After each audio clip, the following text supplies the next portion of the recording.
For over 400 years, Earth had been silent. The blue planet that once screamed its presence into the galaxy with war, music, science, and fire had gone dark, abandoned, quarantined, and all but erased from the galactic maps. The rest of the universe breathed easier when humanity vanished. They called it a mercy. Some said Earth had destroyed itself. Others claimed the humans had evolved into something else entirely. But the truth? The truth was buried beneath dust and rubble, beneath the scorched skies and broken satellites of a planet that refused to die. And now, something was waking up. Deep beneath the surface of the Andes Mountains, hidden inside an ancient vault surrounded by decaying metal and forgotten AI, a heartbeat returned. Mechanical and human all at once. The pulse echoed through broken cables and dormant servers until it reached the core, a chamber bathed in cold blue light. The Guardian had awakened. He didn't remember his name at first, just pain. A heavy, aching kind of sorrow that sat deep in his chest like old bones. He opened his eyes slowly, lids parting after centuries of sleep. The ceiling above was cracked. Vines had forced their way inside, wrapping around rusted steel. Nature had claimed the world, but not him. Not yet. The Guardian rose from the cradle that had kept him alive through time itself. His joints cracked and popped with unnatural stiffness. His body was more metal than flesh now, part of the last human defense initiative that never launched. Project Styx, Sentinel Terminal for Yielded Xenocide. He had volunteered to become the weapon Earth would never use unless it had no other choice. Well, that choice had been made long ago. A static voice crackled through the stale air. Subject 0, confirm cognition, confirm awakening. He didn't answer. Not right away. Memories slammed into him like a freight train. War, fire, the Orion siege, the Council of Nine declaring Earth as too dangerous to be left unchecked. And finally, the Great Silencing, when every orbital defense system went offline at once. Someone had betrayed them, someone from within. Cognition confirmed, he said finally, voice low and hoarse, almost robotic. Good, the AI replied. Threat level has reached Omega Black. Galactic Council forces are inbound. They are unaware Earth is reactivating. Mission parameters: survive, defend, and retaliate. He clenched his fists. Something deep inside him stirred, something old and angry. Not just survival, not just defense, retribution. Outside, the stars burned cold. Somewhere far from Earth, in the heart of the Triangulum sector, a council fleet of 17 ships drifted toward what they believed was just a dead planet. The admiral aboard the flagship Aurochs 7 smirked as he looked at the old mission files. Humanity, he scoffed. They always thought they were special, but in the end, they vanished like everyone else who played God. But Earth wasn't dead, and the Guardian was no god. He was something worse. The warning beacons were still down. No one in the fleet noticed the spike in geothermal energy from South America. No one saw the launch of the first orbital drone, cloaked in stealth tech 1,000 years ahead of its time. No one heard the ancient war sirens howl beneath the oceans. But soon, they would. The Guardian stood in the ruined vault, naked but alive. He reached for the case marked with the old sigil of Earth Command, a broken eagle with flames for wings. Inside, armor that had been forged with the blood of 100 fallen engineers.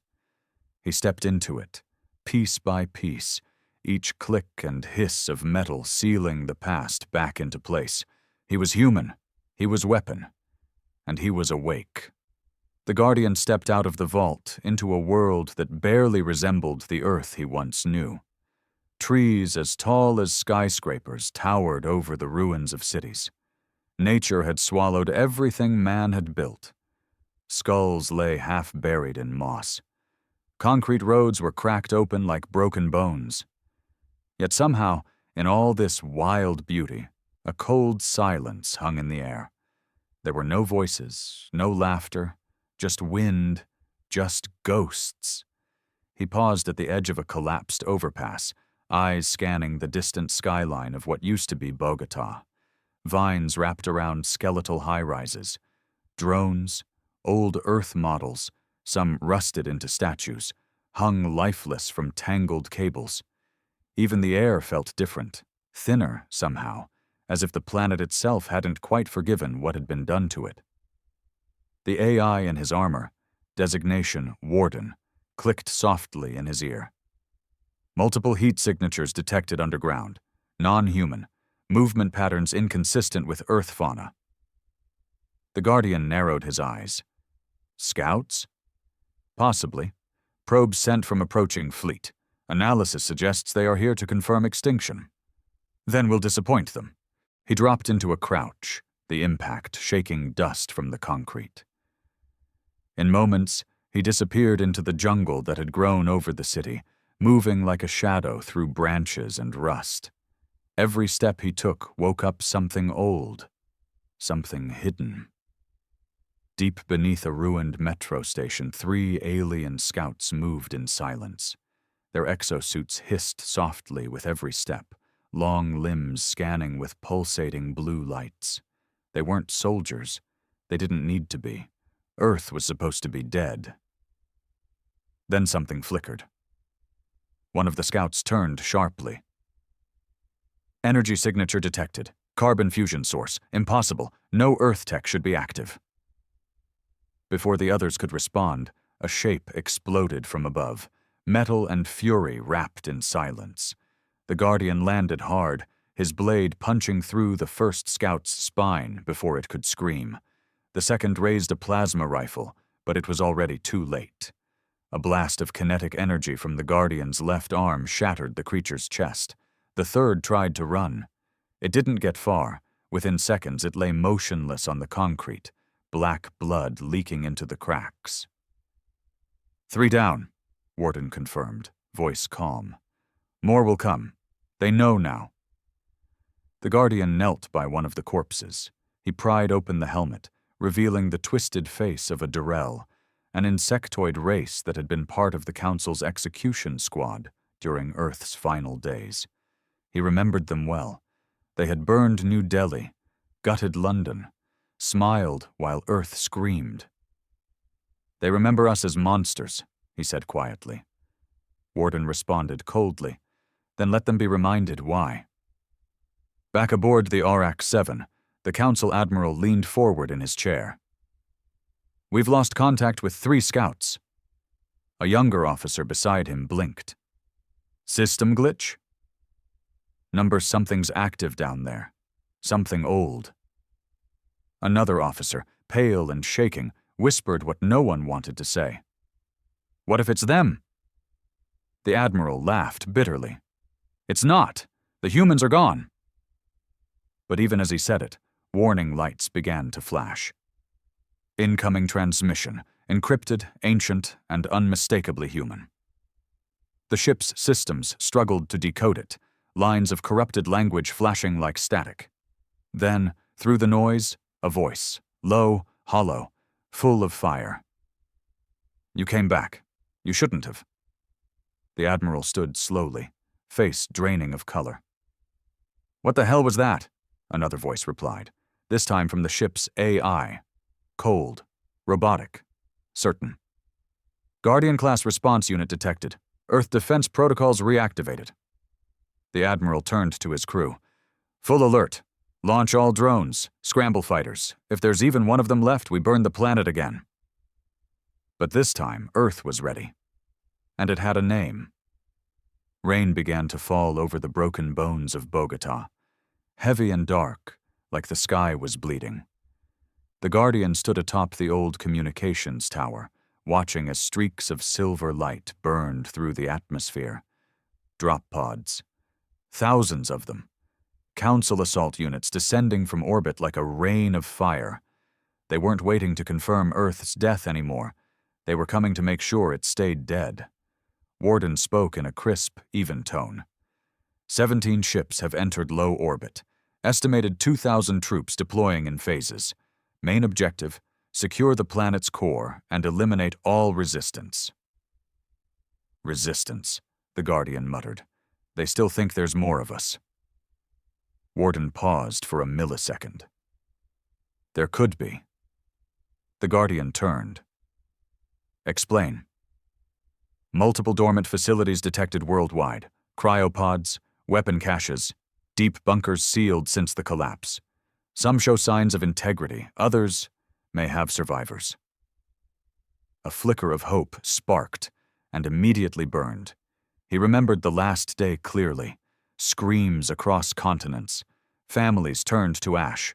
Earth's last soldiers torn apart by orbital strikes, while the Council watched from above. He had been frozen not as a soldier, but as a contingency plan. A nightmare kept in a box, but maybe, just maybe, he wasn't alone. Mark the sites. Prioritize the ones closest to activation. Confirmed. He turned toward the smoking sky. Council pods were slamming into the ground miles away, kicking up towers of fire. Trees burst into flame. Birds scattered into the night. War had returned to Earth. So had vengeance. On the outer edge of the Amazon basin, the first Council assault team deployed into the jungle. 6 squads. All armed with pulse weapons and neural drones. The leader, a Crevarian named Commander Shath, stepped onto the mossy ground with contempt. "This world is filth," he sneered. "Let's finish what the stars started." His helmet HUD flickered for a second. A brief, static interference, almost like a heartbeat. He waved it off. "Deploy the searchers. If anything's moving down here, I want it dead." They didn't realize they were being watched. In the trees, high above, the Guardian moved like a ghost. His armor adjusted to the environment, blending in with bark and leaf. Every breath he took synced with the forest's rhythm. He was calm, focused, deadly. Warden's voice echoed in his ear. "Target identified, Commander Shath. High value, oversaw orbital strikes on Southeast Asia. Publicly executed surrendered civilians. No war crimes trial issued." "Noted," the Guardian growled. "He dies first." A second later, chaos exploded. A blast of energy shot from the tree line, ripping through 2 soldiers before they could react. The others turned, confused, but shadows moved between them, fast and silent. One was dragged into the underbrush, another was crushed against a tree. Shath turned in circles, barking orders, but the jungle swallowed his voice. The Guardian emerged, coated in ash and blood. "Hello, Commander." Shath raised his rifle and fired. The bolt bounced off the Guardian's armor like water off stone. He tried to run, but a spear of pure plasma impaled him from behind. The Guardian stepped forward, pulled it out slowly, and looked him in the eyes. "This is for Manila." He twisted. Shath died without a scream. Warden spoke again. "Incoming transmission. Encrypted. Origin, Earth facility, New Zealand sector." The Guardian's breath caught. "Survivors?" he asked. "Possibly. Activation ping. Old Earth military signature. They are waking up." He turned to the stars above, where the Council ships circled like vultures. "You wanted the last war," he whispered. "You're going to get it." His armor hummed, his weapons recharged, and Earth, silent for so long, began to roar once more. The facility in New Zealand was never meant to be found. It was buried beneath the southern Alps, masked by tectonic distortion fields and wrapped in layers of ice and coded silence. It hadn't broadcast a signal in centuries, not since the final blackout. But now, for the first time in 412 years, it had pinged back. Inside its frozen halls, ancient lights flickered on. The floors shook slightly as geothermal energy surged through dormant systems. Robotic arms moved in the dark, clearing dust from control panels. Cryochambers hissed and steamed, long-forgotten names glowing faintly on their monitors. The Guardian stood before the reinforced entrance, snow whipping around him like angry spirits. His armor steamed from the trek up the mountainside. He pressed a hand to the console. Warden. Running decryption now.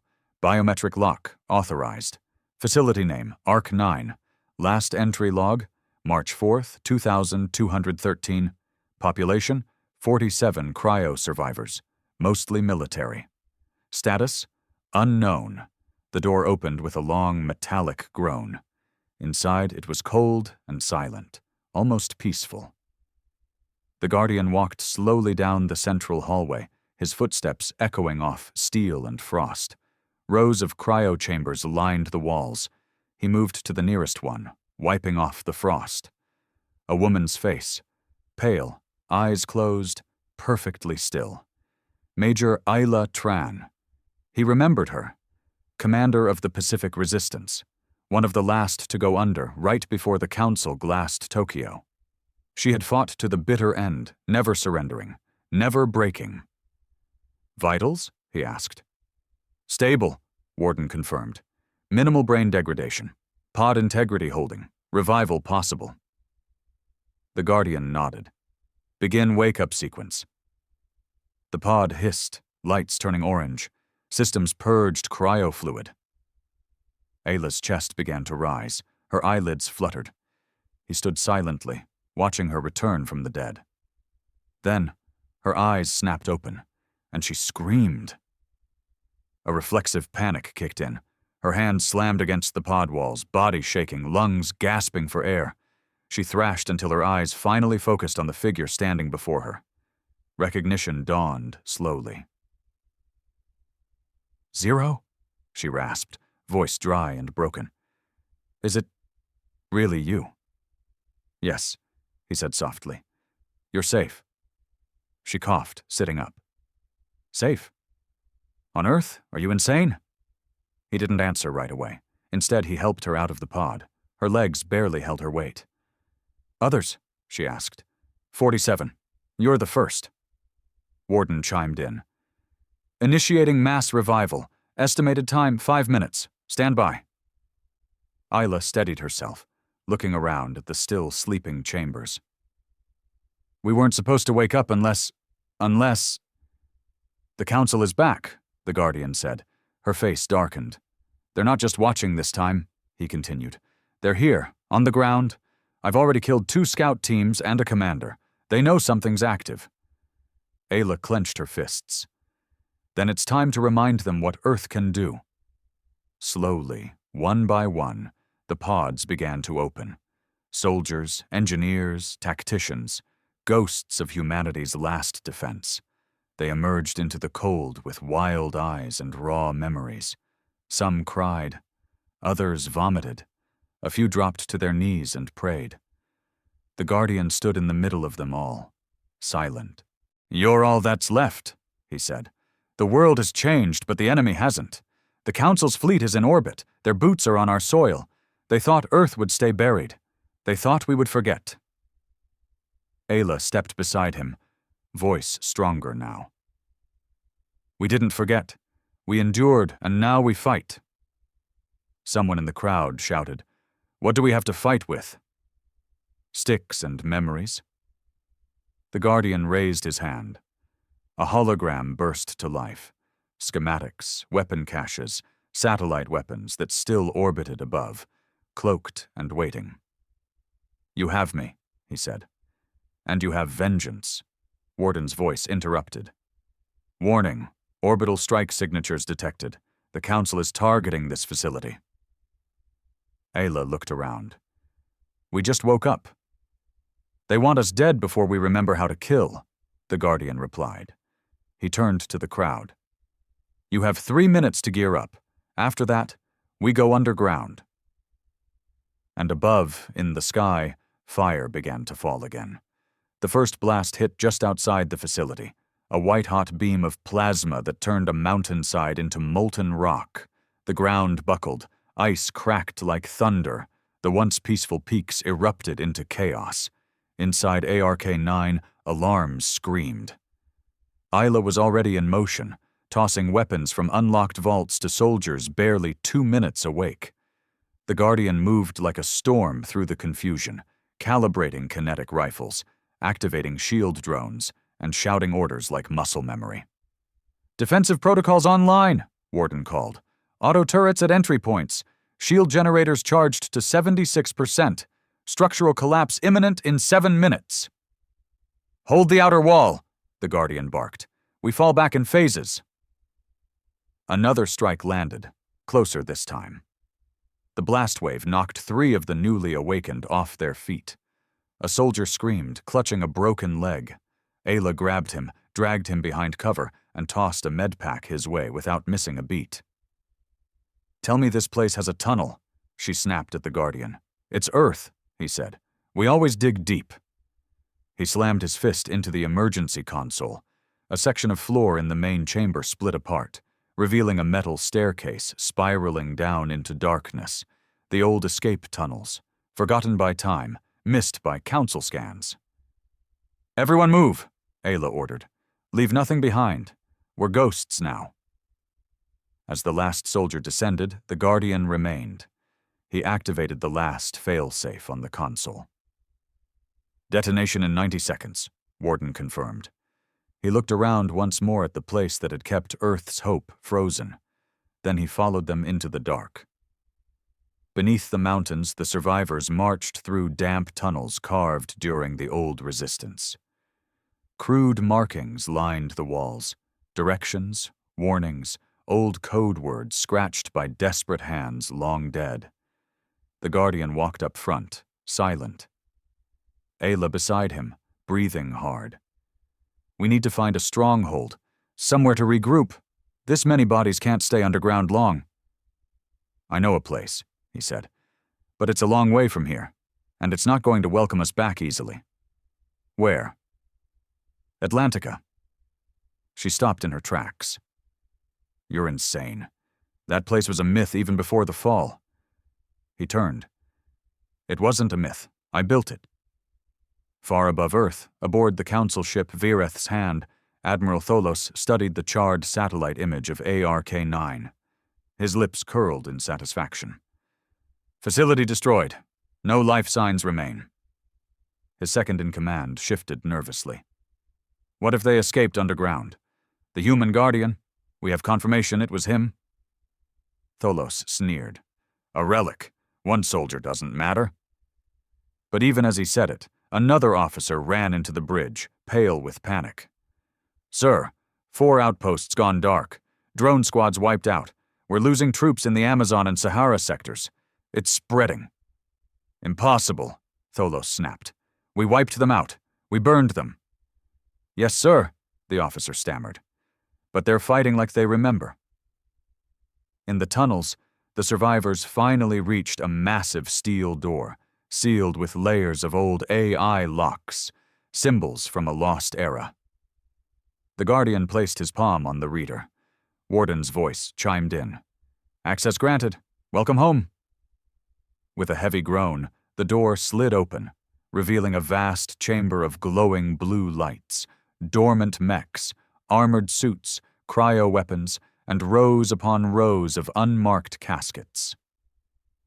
Ayla stepped forward, eyes wide. "What the hell is this?" the Guardian answered quietly. "The real ARK insurance policy, humanity's clause hidden for the right moment." She walked to one of the caskets and wiped away frost. Inside, another soldier sleeping. Dozens of them. Maybe hundreds. "How many?" she whispered. 2,000, he said. Ayla's voice broke. "They could turn the tide." "They will," he replied, "but only if we wake them in time." She turned to him. "Then we stop running. We make our stand." He nodded.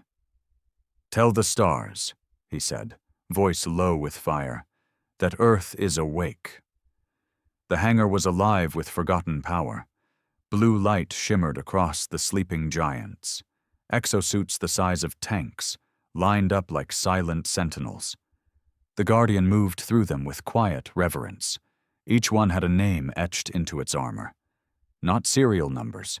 Names. Soldiers who had volunteered to become more than human, to become Earth's vengeance, back when the stars turned their backs. Ayla watched him activate the first suit. "You built all this?" she asked. "I buried all this," he replied. "After the fall, when the Council's extermination squads swept through our last strongholds, we knew we couldn't win head-on. So we went underground, left traps, woke ghosts, built weapons not for then, but for now." He turned to her, armor lit by the rising glow of awakened machines. This was never about surviving. It was about waiting, for the right moment. She nodded. "And now we stop waiting." Warden's voice echoed through the chamber. "Revival protocols engaged. Cryo units online. Estimated full battalion deployment, 16 hours. "Too long," the Guardian muttered. "The Council won't give us that." Ayla pulled up the old satellite links. Static. But something moved beyond it. Faint signals, distorted patterns, Earth's old orbital network, flickering like ghosts in the dark. She tapped into one of the dormant nodes. "Got something," she whispered. "Signal out of Kenya. Resistance cell, encrypted but active." The Guardian's eyes narrowed. "Impossible." She looked at him. Or maybe not. Maybe we're not alone anymore. Half a world away, in the ruins of Nairobi, Commander Talon Nkuru watched the flickering map projected from his salvaged uplink. Drones showed Council patrols sweeping through what was once the city's heart. Old AI scrap littered the streets, and mutated flora had consumed concrete. But deep in the catacombs, under a marketplace that hadn't seen trade in 400 years, Talon's people prepared for war. He stared at the glowing red dot pulsing on his map. A signal, military grade, pre-fall frequency, Earthborn. He turned to his lieutenant. "Send a message back, 5 words." "What do you want to say?" Talon smiled. "Earth lives, resistance breathes, ready." Back in Atlantica, Ayla received the message with trembling hands. She looked up at the Guardian. "They're alive. They've been fighting all this time." He let out a long breath. "So it begins." They stood together before the awakening army. Suits came online. Lights surged across the floor. Men and women in cryo units stirred, muscles twitching. Their minds, still full of ash and blood, were being downloaded with the truth, what had happened, what was coming, and what they had to do. The Guardian lifted a plasma rifle and turned to the nearest suit. He climbed in, the armor sealing around him with a thunderous hiss. Blue lines pulsed through the plates. He moved, slowly, then faster, like he had never stopped. "Warden," he said, "broadcast open comms to all Earth-based frequencies. Civilian, military, resistance, dormant, AI. I want everyone listening." "Channel open." He stepped forward, voice like steel and thunder. "This is the Guardian of Earth. If you hear this, you are not alone. The Council has returned. They want to finish what they started. But we are not broken. We are not buried. We are the last of the last, and we remember. If you've got fire left in your blood, weapons in your hands, rage in your heart, then rise. This is our world, and it's time we make them bleed forever setting foot on it." The message ended. Across the planet, in bunkers and jungles, in ruins and data nodes, people heard it. And they answered. The hangar thrummed with an energy Ayla hadn't felt in years, raw, rising, and terrifying in its promise. The Guardian stood among ancient war machines, their armor worn, their cores blinking alive for the first time in centuries. Dust and silence had filled this place for generations. Now it felt like a storm about to crack open the heavens. These weren't just machines. These were remnants of Earth's fury. Suits that had once turned the tide of battles lost to history. Weapons once deemed too brutal, too uncontrollable. Now, they were Earth's last hope. 76 Titan suits online, Warden confirmed, his voice echoing off steel walls. Cryo-resuscitation sequence for battalion units in progress. First wave of soldiers will regain motor function in 30 minutes. The Guardian adjusted the gauntlet of one of the Titans, whispering something Ayla couldn't hear. Maybe a name. Maybe a memory. Then he turned to her, visor dimmed, his real face showing beneath cracked armor. "They called us extinct," he said quietly. "But extinction's just another word for resting when it comes to humans." Ayla nodded, jaw clenched. "Then let's wake the others." She moved to one of the caskets and wiped the frost from the glass. Inside, a woman with streaks of silver hair lay still, her name etched above. Colonel Zaya Mbeki. Ayla remembered her. A legend during the Pacific sieges. They said she once held a Council Dread Trooper squad at bay with a knife and a shoulder wound. Now she slept like the dead. But her vitals were steady. "I'll bring them back," Warden confirmed. "But it will take time. 16 hours for all combat personnel to be reanimated and rearmed." "We don't have 16 hours, the Guardian snapped. "The Council's orbitals have already started triangulating surface radiation. They'll trace it here." "Then we buy them time," Ayla said. "We fight with what we've got." She tapped into an old interface on the wall, flickering, glitchy, barely alive. But it pulsed with something familiar. Earth's old satellite, uplinks. She ran a sweep through every global relay the Resistance had buried before the fall. Most were gone, others offered only silence. But then, something. A signal. Faint but clean. Military code. Frequency buried in Council encryption. "Kenya," she muttered. "There's someone out there, broadcasting through the ruins." The Guardian leaned over her shoulder. "Someone smart, using enemy distortion fields to piggyback the message." She decrypted it slowly, fingers trembling. It wasn't long. Just 5 words. "Earth lives. Resistance breathes. Ready." Ayla exhaled like she'd been holding her breath for years. "They never stopped fighting," she whispered. "They're still out there," Warden confirmed with a chirp. "Source traced to Nairobi. Active resistance unit. Estimated strength, 40 to 70 combatants. Commander, Talon Nkuru." "Talon?" the Guardian said, surprised. "He should be dead." "Well, he's not," Ayla replied. "And he just called." Half a world away, beneath Nairobi's shattered skyline, Commander Talon Nkuru studied a crude, holographic map projected from a salvaged uplink. Drones painted a grim picture. Council patrols crawling through once sacred ground, their armor gleaming like parasites. His people, what few remained, hid in the sewer veins and collapsed catacombs of the old world. He looked up as his second-in-command, a boy barely 20, jogged into the room. "They responded," the boy said. Talon raised an eyebrow. "Who?" The kid grinned. "Atlantica." The name hit like thunder. "No one said that name in 400 years, Talon whispered. The boy nodded. "Well, they said something back. It was short." He activated the playback. A deep voice, metallic, cold, and powerful, spoke across static. "This is the Guardian of Earth." The rest didn't need repeating. Talon stood slowly, every scar and bone aching, but his smile grew like fire. "Tell them we're coming."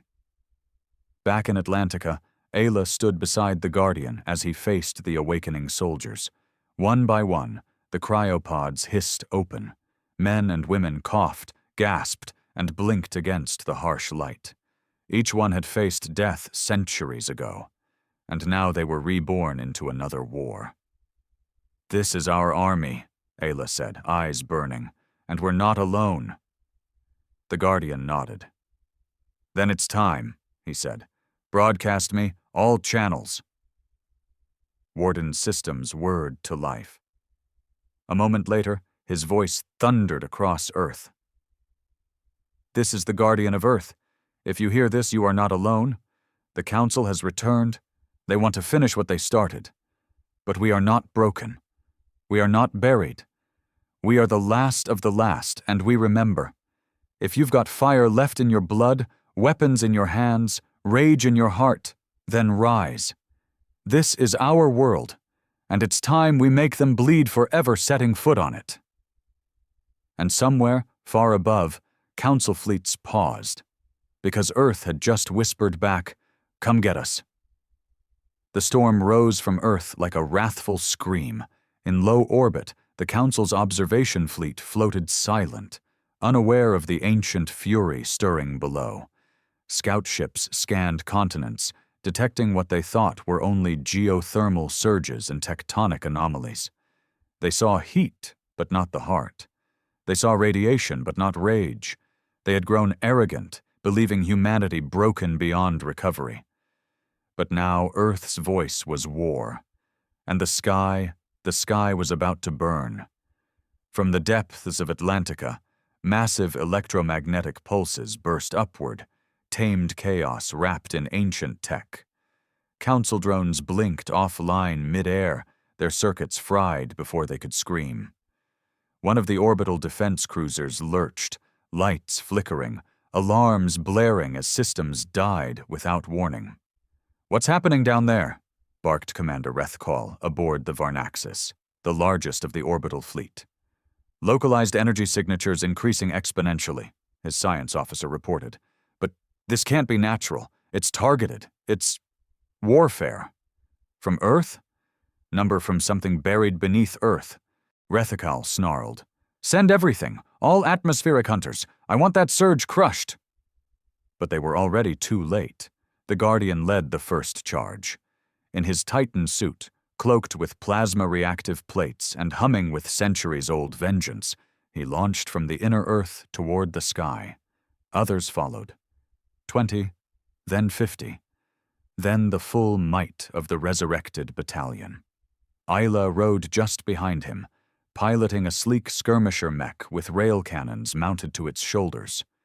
Beside her flew 2 drones encoded with Warden's AI, now weaponized for autonomous sabotage.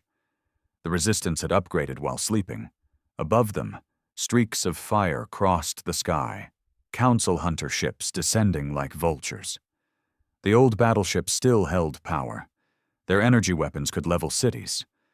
But they had never met an enemy like this before, one that had nothing left to lose. The Guardian locked onto the first target, a heavy scout cruiser, and activated his suit's boosters.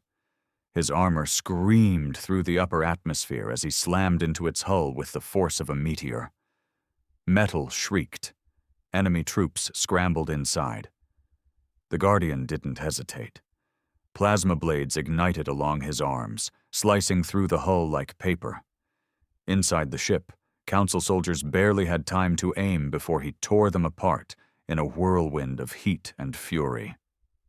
Isla's skirmisher swooped in behind him, unloading twin rail shots that tore through the exposed engines of a second vessel. It spun in the sky, crashing in a flaming spiral into the sea.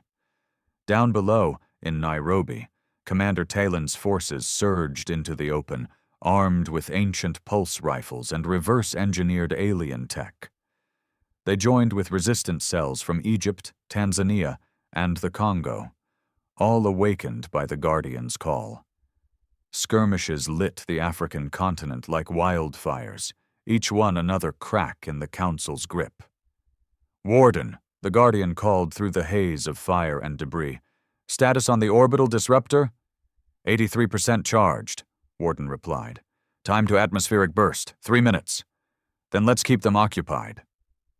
Council carriers loomed above them, massive, lumbering, armed to the teeth. One opened fire, scattering the sky with plasma bursts, annihilating part of the earth below. Trees vanished, buildings melted, dozens of human mechs went dark. But the Guardian didn't flinch. He activated his emergency boosters, streaked toward the carrier's main cannon, and fired a plasma anchor that embedded deep into its underbelly. With a roar, he reeled himself up and drilled straight into the engine core. Inside, Council engineers tried to overload the core before he could reach it. They failed. He left a bomb in his wake and dove out of the breach as the ship exploded in a brilliant starburst over the Pacific. Back in orbit, Commander Rethkal watched in disbelief. "One of our carriers destroyed?" he whispered. His officer nodded, pale with fear. "And not by our enemies from the stars, by humans." "No," Rethkal hissed, "not humans. Monsters pretending to be dead." Then the disruptor fired. From deep in Atlantica, an ancient weapon, hidden since the last days of the fall, launched its payload. It wasn't a missile, not in the traditional sense. It was a concentrated graviton pulse, designed to scramble the laws of physics in a localized zone. The orbit above Earth bent, ships tilted, electronics died, and in the span of 7 seconds, over a third of the Council fleet lost power and began spiraling down toward the planet they had once ruled. On the ground, Ayla stood beside the Guardian on the cliff of a shattered ridge, watching a Council ships burn their way through the clouds. She turned to him. "We're winning." He didn't smile. Not yet. "This is only the first blood." He looked up at the dark heavens. "The Council will send more. This was a scout fleet. The true armada waits beyond Mars." She gritted her teeth. "Then we hit them before they get here." He finally nodded. Next stop, the stars. They left Earth in silence, but their fury echoed across the stars. The Guardian stood aboard the Revenant, an ancient human warship that hadn't seen the void in 4 centuries. Dug out from the crust beneath the Andes, repaired with hybrid tech scavenged from fallen Council wreckage, and reforged in the fire of purpose. It was more than just a vessel. It was Earth's vengeance made metal. Around it, dozens of retrofitted Council cruisers, commandeered during the orbital battles, formed a loose fleet. They were not elegant. They were not many, but they carried warriors unlike any the galaxy had seen before. Humans who had tasted defeat and buried it in steel. Resistance fighters, ancient soldiers, and awakened ghosts of war. And leading them all, the Guardian. Warden's voice rang through the command deck. "Trajectory locked. Destination, Council High Throne. Estimated arrival, 16 hours. Ayla adjusted her arm-mounted neural interface and leaned against a cold bulkhead. 16 hours to either victory or extinction. The Guardian said nothing. He stood staring out into the abyss at the faint twinkle that marked the heart of Council space. Ayla crossed the floor, her voice quieter now. "We don't have to do this. We could disappear. Hide. Rebuild." He looked at her, eyes hardened from centuries of battle. "And let them rebuild. Let them come again. Number they will never stop until we burn the throne they worship to ash." She nodded. "Then we end it." The Council High Throne floated in orbit above the gas giant Arizon, surrounded by thousands of warships, its architecture so massive it could be seen from the planet's surface. It was less a station, more a city forged in gold and arrogance. This was where the Grand Tribunal ruled, where sentences were passed, wars commanded, and species like humans were declared inferior. Now it trembled. Because the Revenant arrived in silence, then broadcast a single, final message. "We are the forgotten. We are the flame. This is humanity's judgment." Then Earth struck. Warden launched the first wave. Hacked Council drones now under human control, zipping through defense grids and detonating in shield junctions. Mech units in drop pods followed, slamming into the station's surface like divine hammers. Resistance fighters poured out, armed with fusion blades, quantum disruptors, and sheer human rage. Ayla led the infiltration team through the underbelly of the throne. Their goal: disable the central power core, cutting off shields and exposing the Council Tribunal's inner sanctum. It wasn't easy. Council guards, elite and augmented, met them with precision strikes. They were faster, cleaner, more evolved. But they weren't ready for Ayla's brutality.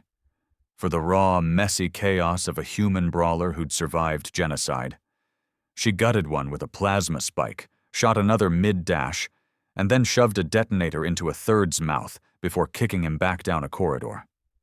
"You freaks talk about order," she growled, "but Earth taught me how to break gods." Meanwhile, in orbit, the Guardian tore through cruisers in a Titan-class void suit enhanced with wormhole jump capability. He blinked between ships, appearing inside command decks and ripping through bridge crews. His armor glowed red-hot from constant battle, but he pressed forward, unstoppable. Inside the council chamber, the Grand Tribunal gathered in panic. 11 robed figures, some over 600 years old, their veins pulsing with gene augments and self-righteousness. "This cannot be," one hissed.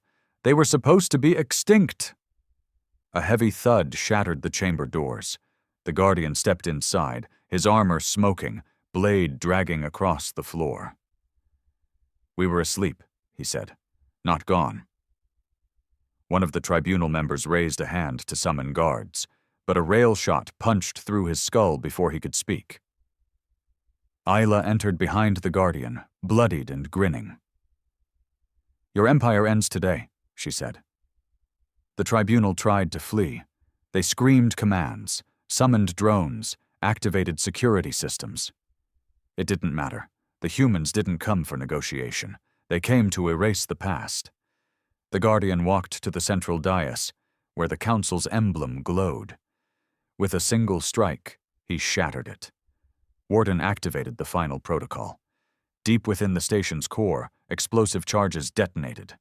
The Revenant, in orbit, opened a wormhole back to Earth. Ayla and the Guardian ran. As they leapt into the final evac craft, the Council's throne erupted in light. A supernova of metal and fire swallowing the greatest symbol of alien power. The Council died not with a scream, but with a silence Earth had been denied for centuries. Later, back on Earth, the skies were clear. Humanity had won. Not by negotiation, not by mercy, but by becoming what the galaxy feared, survivors with teeth. Ayla stood on the ruined steps of an old city, now being rebuilt. Children ran past her. Life had returned. The Guardian stood beside her, silent as always. "You ever think we went too far?" she asked. He stared at the stars. "Number." "They started the fire," he said. "We just finished it." And far above, the stars shimmered like they finally understood what it meant to challenge Earth.